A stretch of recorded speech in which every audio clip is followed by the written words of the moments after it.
বাংলাদেশ ভারত সীমান্তে যতগুলো হত্যাকাণ্ড হয়েছে এক একটি করে প্রত্যেকটি হত্যাকাণ্ডের বিচার নিশ্চিত করতে হবে। জুলাই বিপ্লবের আগের বাংলাদেশ আর জুলাই বিপ্লবের পরের বাংলাদেশ আর এক না। আমরা বলতে চাই, নতুন বাংলাদেশে বাংলাদেশের তরুণ সমাজ, বাংলাদেশের আপামর জনতা প্রতিটি হত্যাকাণ্ডের বিচার নিশ্চিত করেই ছাড়বে ইনশাআল্লাহ। এই জন্য আমরা বাংলাদেশের যারা সরকারে থাকে, বিশেষ করে পররাষ্ট্র মন্ত্রণালয়ের যারা দায়িত্ব থাকে, তাদেরকে আমরা বলতে চাই যে এ ধরনের হত্যাকাণ্ডের, ফেলানি হত্যার পরেও এই বছরেও আরো অসংখ্য মানুষকে এই সীমান্তে তাদের জীবন দিতে হয়েছে। গত বছর 2025-এও অসংখ্য ভাইকে সীমান্তে জীবন দিতে হয়েছে। তো আমরা বাংলাদেশের মুক্তিকামী জনতার পক্ষ থেকে বলতে চাই, আমাদের সীমান্তে সংগঠিত প্রতিটি হত্যাকাণ্ডের বিচার নিশ্চিত হতে হবে। যদি বিচার নিশ্চিত না হয়, বাংলাদেশের জনগণ ধরে নেবে যে ভারতের ফ্যাসিস্ট শক্তিসহ ভারত সরকারের নির্দেশে এ ধরনের হত্যাকাণ্ড সংগঠিত হচ্ছে।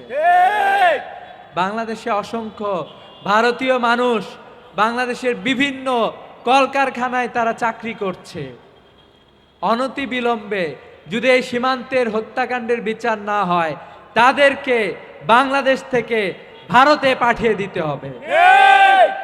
আমরা দেখলাম খুবই উদ্বেগের সাথে কয়েকদিন আগে জুলাই বিপ্লবে আমাদের সহযোদ্ধা শরীফ উসমান হাদিকে শহীদ করা হয়েছে।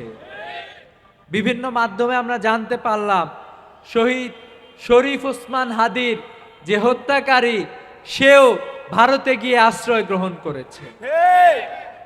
আমরা উদ্বেগের সাথে লক্ষ্য করছি, ভারত বাংলাদেশের সীমানা অসংখ্য চোরাকারবারি এই সীমানার বিভিন্ন ধরনের কার্যক্রম তারা পরিচালনা করে থাকে। আমরা দেখেছি আমাদের তরুণকে নষ্ট করার জন্য, আমাদের তরুণদেরকে নষ্ট করার জন্য এই সীমান্ত দিয়েই ফেন্সিডিল সহ মাদকের চোরাচালান আমরা দেখতে পেয়েছি। 7ই জানুয়ারি 2011 সালে বাংলাদেশে আমরা জানি বাংলাদেশের সীমান্তগুলো বাংলাদেশের মানুষের জন্য সবচেয়ে অনিরাপদ হয়েছে। বাংলাদেশ হলো এমন একটা দেশ, পৃথিবীর 2টা দেশে আমরা দেখতে পাই যে দেশের সীমান্তে আরেক দেশের সৈন্যরা গুলি করে সেখানে মানুষ হত্যা করে। একটা হচ্ছে প্যালেস্টাইন, আরেকটা হচ্ছে বাংলাদেশ। আমরা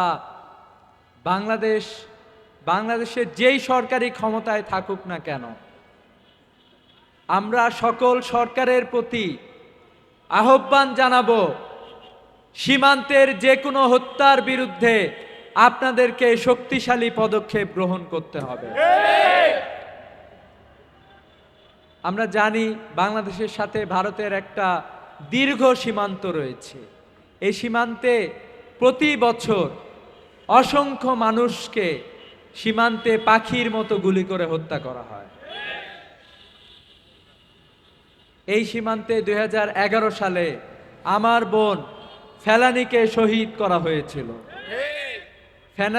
আমার বোন ফেলানির লাশ কয়েক ঘন্টা সীমান্তে কাঁটাতারের বেড়ার উপরে ঝুলেছিল, কিন্তু আমরা তৎকালীন সরকারের পক্ষ থেকে শক্তিশালী কোনো পদক্ষেপ গ্রহণ করতে দেখি নাই। আমরা দেখেছিলাম বিভিন্ন মানবাধিকার সংস্থা, বাংলাদেশের জনগণ এটার বিরুদ্ধে প্রতিবাদ জানিয়েছিল। এর প্রেক্ষিতে পরবর্তীতে ফেলানি হত্যার সাথে যে বিএসএফ এর কর্মকর্তা জড়িত ছিল তাকে বিচারের আওতায় নিয়ে আসা হয়েছিল, কিন্তু তার বিচার এখনো হয় নাই। আমরা বাংলাদেশের জনগণের পক্ষ থেকে, বাংলাদেশের মুক্তিকামী মানুষের পক্ষ থেকে এই হত্যাকাণ্ডের বিচার দাবি জানাচ্ছি। সেই সাথে আমরা বলতে চাই, বাংলাদেশ ভারত সীমান্তে যতগুলো হত্যাকাণ্ড হয়েছে এক একটি করে প্রত্যেকটি হত্যাকাণ্ডের বিচার নিশ্চিত করতে হবে। জুলাই বিপ্লবের আগের বাংলাদেশ আর জুলাই বিপ্লবের পরের বাংলাদেশ আর এক না। আমরা বলতে চাই, নতুন বাংলাদেশে বাংলাদেশের তরুণ সমাজ, বাংলাদেশের আপামর জনতা প্রতিটি হত্যাকাণ্ডের বিচার নিশ্চিত করে ছাড়বে ইনশাআল্লাহ।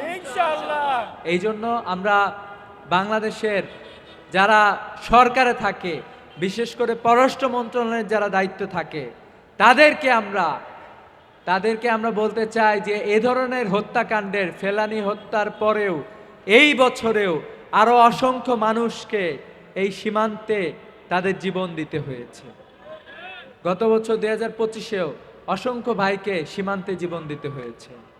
তো আমরা বাংলাদেশের মুক্তিকামী জনতার পক্ষ থেকে বলতে চাই, আমাদের সীমান্তে সংগঠিত প্রতিটি হত্যাকাণ্ডের বিচার নিশ্চিত হতে হবে।